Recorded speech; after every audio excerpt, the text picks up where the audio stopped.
मोदी ने फोन उठाया, ट्रंप को तब चैन आया। ट्रंप ने जो झूठ बोला, डार ने पूरा सच खोला। ट्रंप बने मिस्टर सीज फायर, पाकिस्तान बोला ट्रंप लायर। हिंदी के मुहावरों में एक सबसे मशहूर मुहावरा है, झूठ बोले कौवा काटे। लेकिन ट्रंप को तो खुद उसी पाकिस्तान ने काटा है जिसके साथ बैठकर ट्रंप ने अपने बेटे की बैलेंस शीट में चमकते भविष्य को देखा था। अपने बेटे को दिवालिया मुनीर के साथ बिजनेस पार्टनर बनाने के बाद ट्रंप ने मुल्ला मुनीर और उनके खेमे के 40 चोरों को अपना यार बना लिया। प्रधानमंत्री मोदी जैसे शक्तिशाली दोस्त को चीट करने की सोचने लगे। लेकिन यहाँ मुकाबला थोड़ा अलग था। जिस शख्स ने अपने जीवन के 75 वर्षों में बीते 27,375 दिन सिर्फ संघर्षों के नाम कर दिए हो, जिस शख्स ने गरीबी के दरवाजों से निकल करोड़ों भारतवासियों को इन बेड़ियों से मुक्त किया हो, वो शख्स भला क्या अंग्रेजी में बड़बड़ाए गए 4 शब्दों से घबराने वाला था। ट्रंप धमकाने की कोशिश करते रहे, पीएम मोदी ने शांति से उस अहंकार को पस्त कर दिया। मौलाना मसूद के घर दागे गए ब्रह्मोस यूं तो भारत की शक्ति का एक संकेत हो सकता है, लेकिन पुराने दोस्त को मोदी ने माफ कर दिया। ट्रंप ने कहा, मैंने भारत पाक सीज फायर कराया। मोदी ने इस बात से साफ इनकार कर दिया। ट्रंप ने झल्लाते हुए रूस से तेल खरीदने को मना किया। भारत ने अपने हिसाब से फैसला लेना जारी रखा।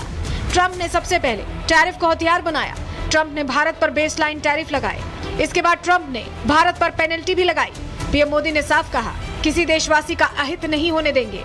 मोदी ने एक नया वर्ल्ड ऑर्डर तैयार कर दिया। ट्रंप को अपनी भूल समझ आ गई। इसके बाद से ही ट्रंप लगातार पीएम मोदी को मनाने की कोशिश करते रहे। कभी कॉल करते तो कभी इशारों में मोदी को अपना सबसे अच्छा दोस्त बताते रहे।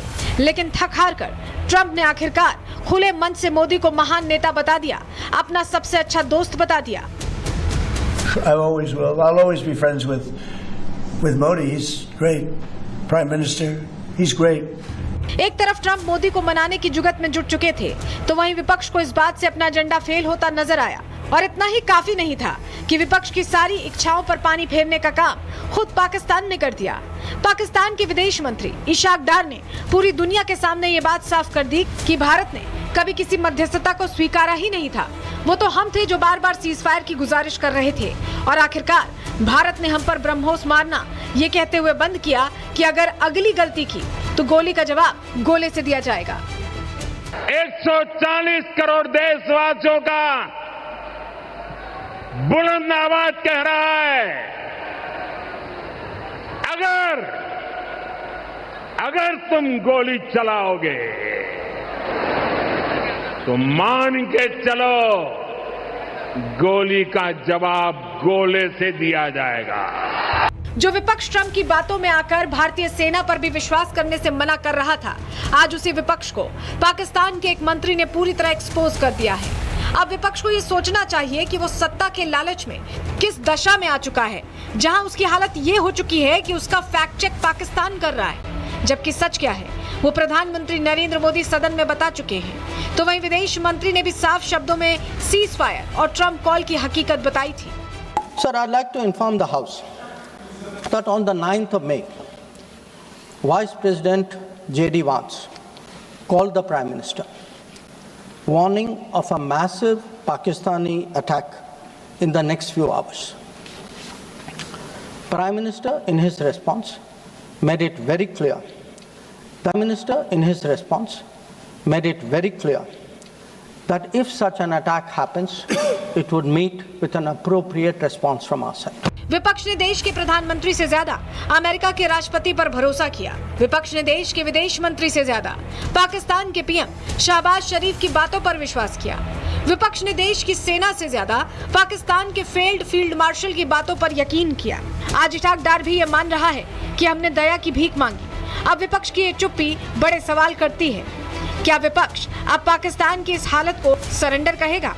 क्या विपक्ष ट्रंप के मोदी की तरफ वापस लौटने को भारत की डिप्लोमेटिक जीत मानेगा, या फिर विपक्ष हमेशा की तरह किसी नए मुद्दे की तलाश में सैम पित्रोदा को इसका कॉन्ट्रैक्ट देगा? Bureau report, Republic Bharat.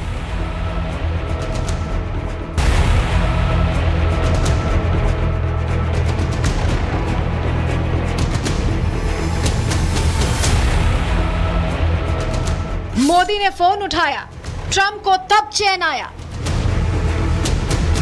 Trump ने जो झूठ बोला, डार ने पूरा सच खोला।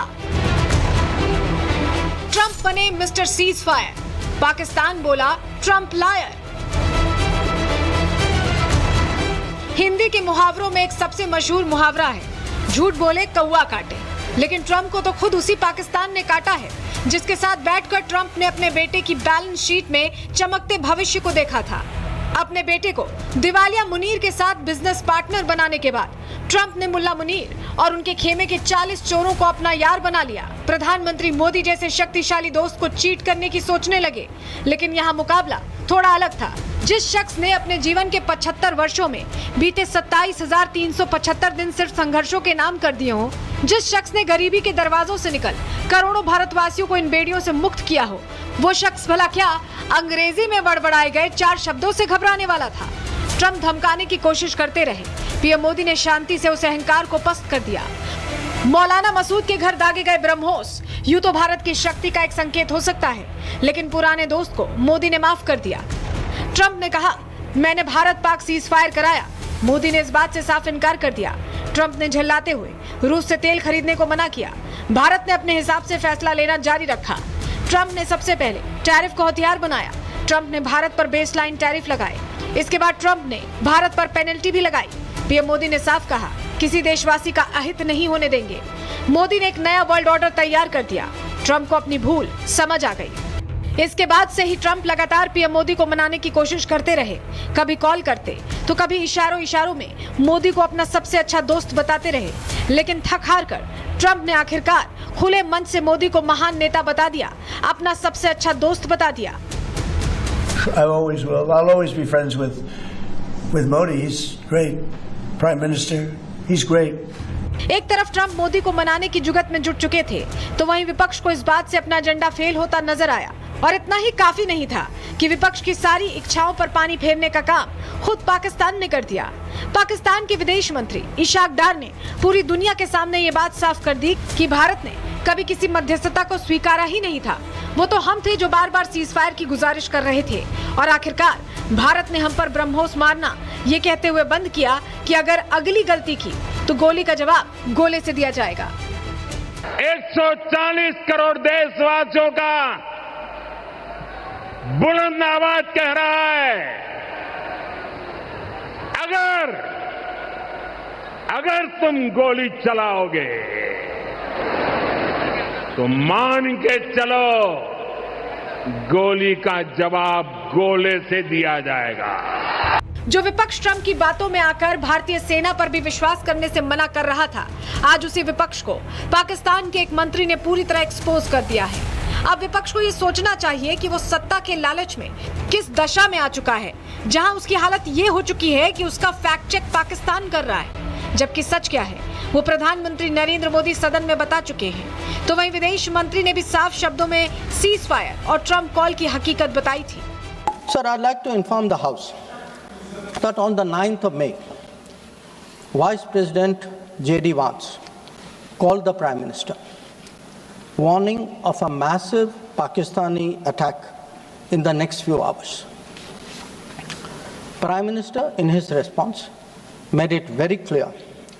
Prime Minister, in his response, made it very clear that if such an attack happens, it would meet with an appropriate response from our side. विपक्ष ने देश के प्रधानमंत्री से ज्यादा अमेरिका के राष्ट्रपति पर भरोसा किया। विपक्ष ने देश के विदेश मंत्री से ज्यादा पाकिस्तान के पीएम शहबाज शरीफ की बातों पर विश्वास किया।